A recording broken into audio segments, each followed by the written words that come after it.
Джейсон Шурка, агент в сфере недвижимости и автор.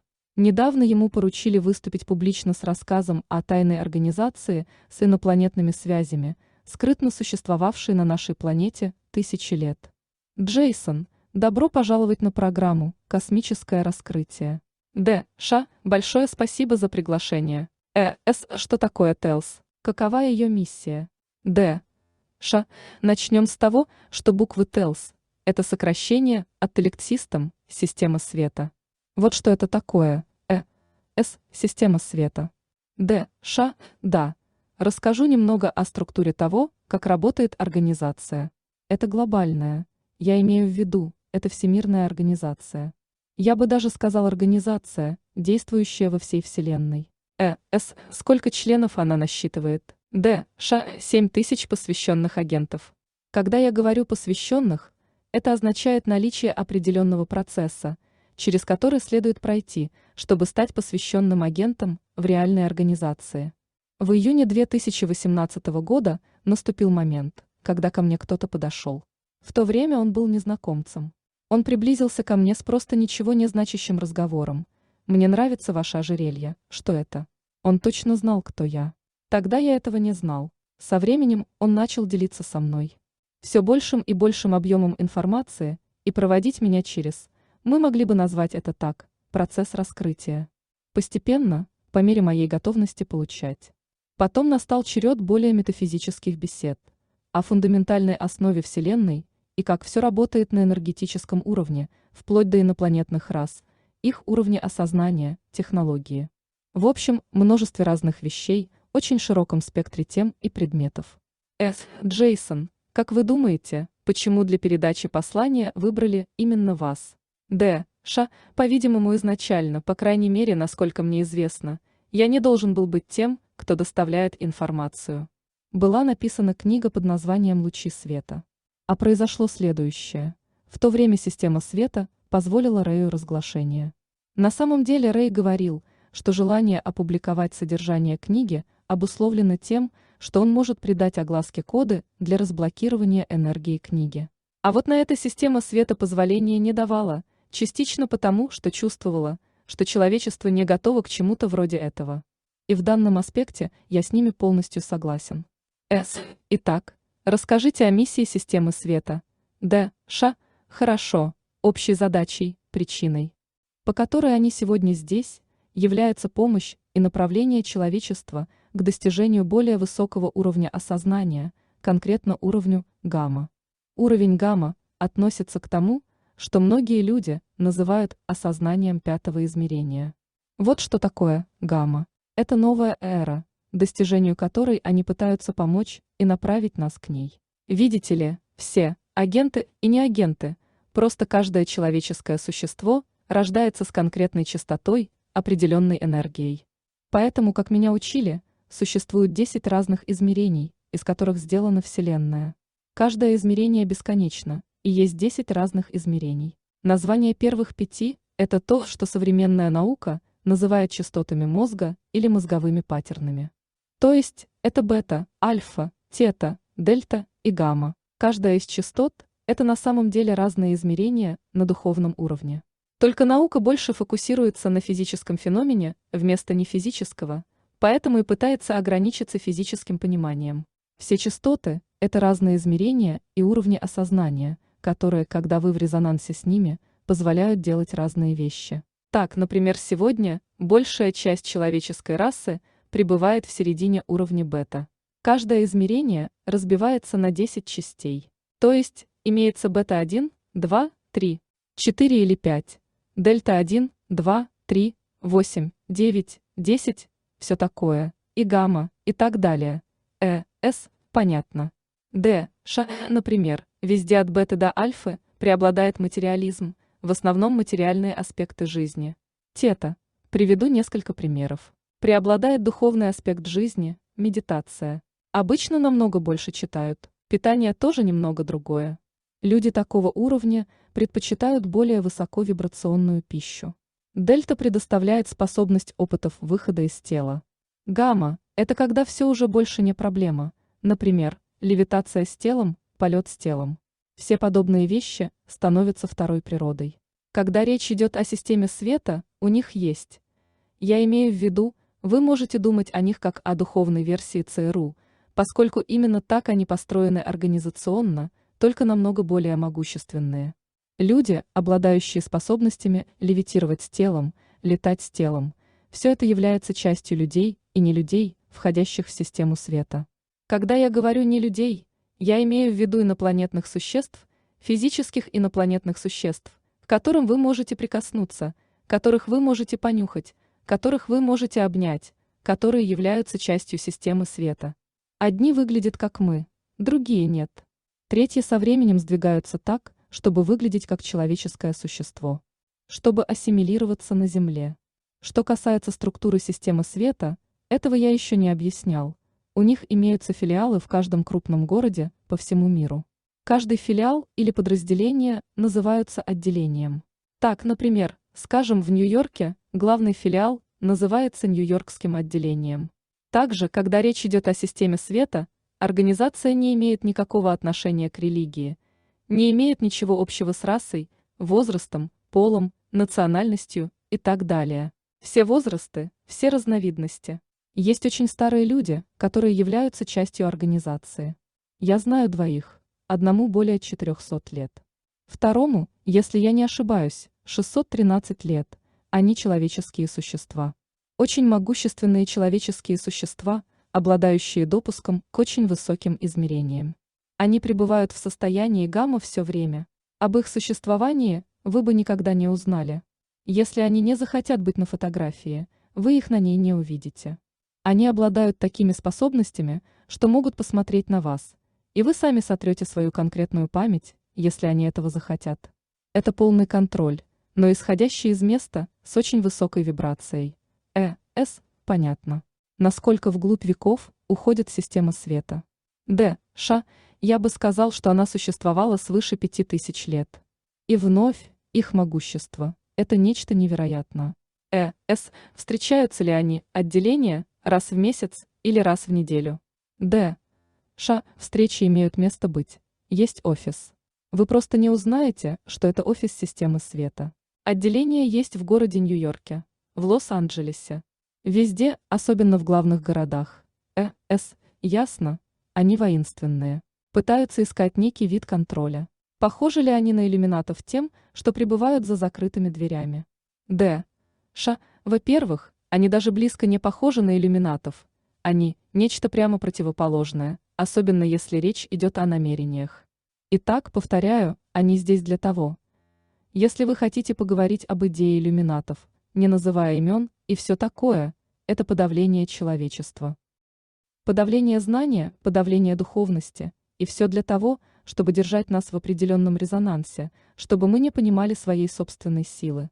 Система света делает прямо противоположное. Существует определенная временная линия, основанная на том, насколько в любой данный момент человечество готово к демонстрации определенных вещей.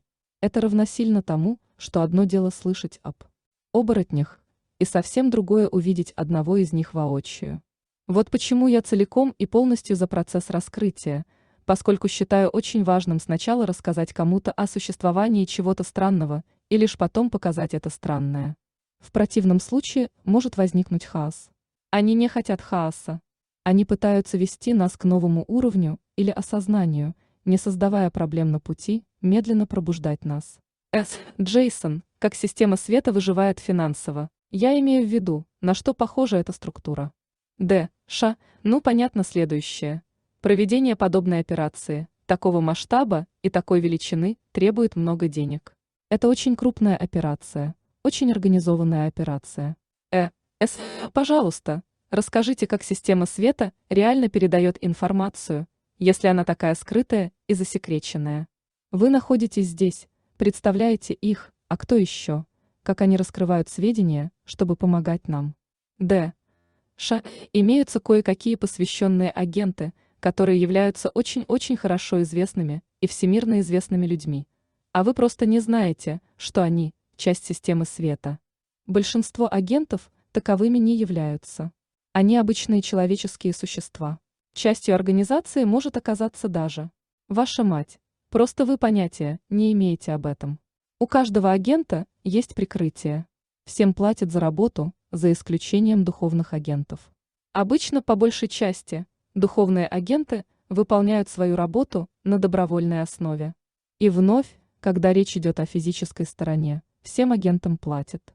Что же касается того, как они доносят информацию, возьмите знаменитостей, оказывающих влияние и воздействие, возьмите продюсеров, создающих определенное содержание, возьмите авторов, пишущих определенные книги, возьмите людей в СМИ, передающих определенные послания. Послание может передаваться сознательно и подсознательно. Также система света осуществляет передачу целенаправленно, посредством медиумов так, что мы не обязательно понимаем, что происходит, что так подействовало на нас энергетически.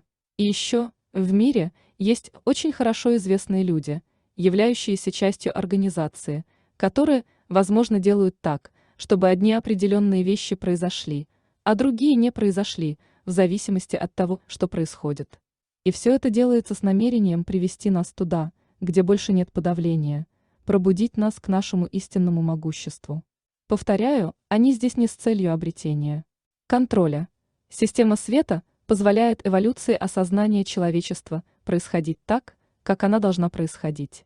Поэтому существуют определенные вещи, в которые она не вмешивается, например, выборы – это против правил.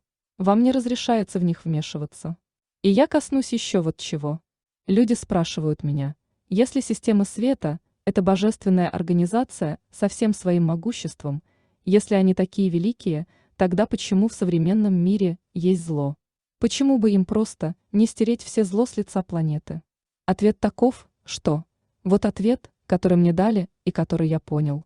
Где удерживается сила?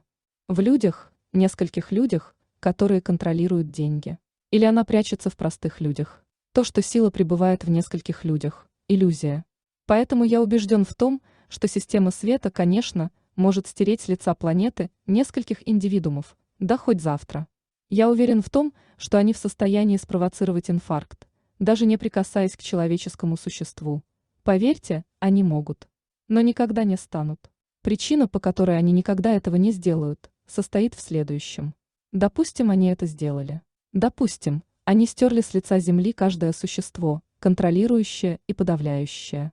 Человечество сегодня, что помешает просто заменить одних таких людей другими точно такими же. Тогда ключ к тому, почему все это существует. Повторяю, это нечто, чему меня учили и предлагали уроки понимания.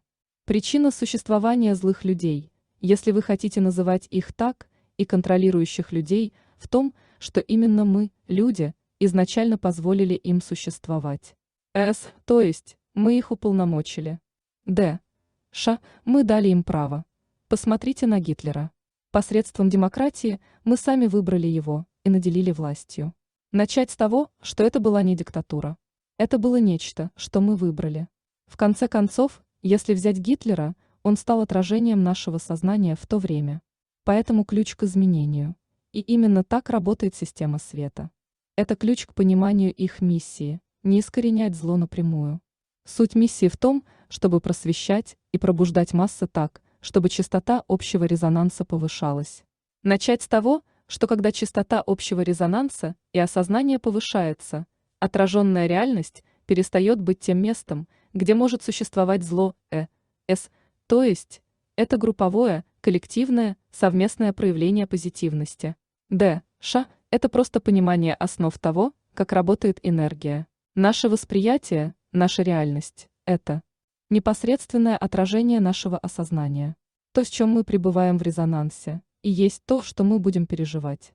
Если мы в резонансе с более низкими вибрациями, такими как страх, коррупция и жадность, их мы и будем переживать. В тот самый момент, когда мы начнем осознавать, как настроиться на другую частоту, а нас ведут к тому, чтобы мы настроились на другую частоту, где зло. Коррупция и жадность больше не пребывают в резонансе с нами, они перестанут быть частью нашей реальности. Именно так работает система света. Сдвигать осознание и сознание масс так, чтобы отражать в нашем мире сдвиг к тому, что мы хотим в нем видеть. Имеется ли у системы света какой-нибудь вид формы, но на планете есть ли у них базы или сооружения, куда они могут тайно идти и тренироваться. Д. Ш. Например, существует школа. Я не уполномочен раскрывать ее местонахождение. Но есть школа, где один из лидеров, один из нескольких, имеет сотни учеников, где он учит определенным вещам больше на физическом уровне. Что же касается определенных баз, если вы хотите их так называть, мне известно, что в штате Нью-Джерси и во многих других странах мира есть конкретное поле. Нечто вроде взлетно-посадочной полосы, только для НЛО, поэтому это не настоящая полоса, просто открытое место, общественная собственность, не частная собственность. Именно таким местом они пользуются, когда нужно либо что-то загрузить, в общем, приземлиться и улететь. Загрузить полученное от других рас, других существ из их космических кораблей и все такое. И вот что у них есть еще, что довольно интересно. Вас ведь заинтересует, почему вы не видите прилет и приземление корабля в центре штата Нью-Джерси. Хотя именно там сообщают о значительном количестве наблюдений НЛО. Дело в том, что когда корабль находится на Земле, включается специальное электромагнитное поле. Вот такая у них есть технология создания поля вокруг корабля. В общем, все выглядит так, как будто вы смотрите на что-то и ничего не видите, как будто там ничего нет. Ну как в фильме «Люди в черном». Вы знаете, что там что-то есть, но не можете это видеть. Что-то вроде некоего вида маскировочного устройства. Д. Ш. Да, довольно большого, примерно 30 метров. То есть, вы можете видеть, когда они прилетают и улетают, но само приземление немедленное. Все происходит крайне быстро. И еще, по-моему, интересно то, что после отлета корабля на почве не остается никаких следов. Какие технологии имеются у системы света, которые мы не видим в повседневной жизни? Д. Ш. Вся идея решетки Теслы, система свободной энергии. Такие технологии существуют. Это на 100% реальность. Они имеют доступ. Я говорю доступ, поскольку это не их технология. У них есть доступ к, мы можем назвать ее, инопланетной технологии. Это могли быть космические корабли. Корабли – это самые большие вещи, которые у них реально есть. Способ действия кораблей абсолютно невероятный.